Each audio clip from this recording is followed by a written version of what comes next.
Hindi na talaga mapigilan ang mga nominasyon at ang mga awards na nakukuha ng SB19. Well, hindi maipagkakaila na talaga namang napakagaling ng grupo na ito. Sa katunayan, isang grupo nga po ng manonood ang sobrang humanga for the first time na di mano ay napanood nila live na mag-perform ang SB19. Napasay na lang sila na ang galing pala nila talaga.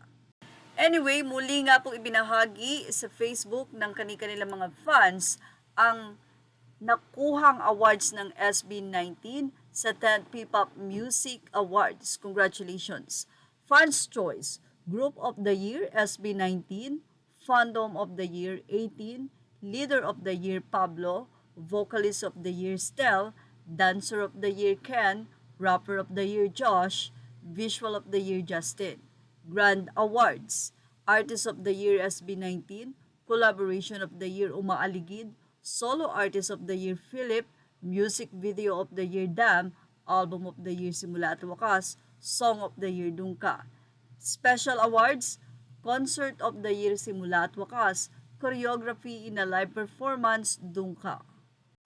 Hindi lang hakot, kundi todo hakot ang nasabi nga pong pagkuha ng mga awards na ito. Anyway, hindi lang naman kasi talaga ang mga fans ang humahanga sa kanila. Habang dumadami ang mga humahanga sa SB19 ay nare-recognize talaga ang kanilang quality, ang kanilang galing at ang kanilang dedication kapag kapo sila ay nag-perform.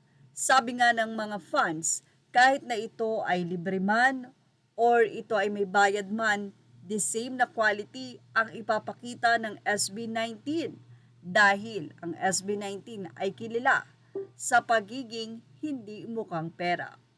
Anyway, congratulations sa SB19, hindi man nga lang daw ito nagbigay para sa iba.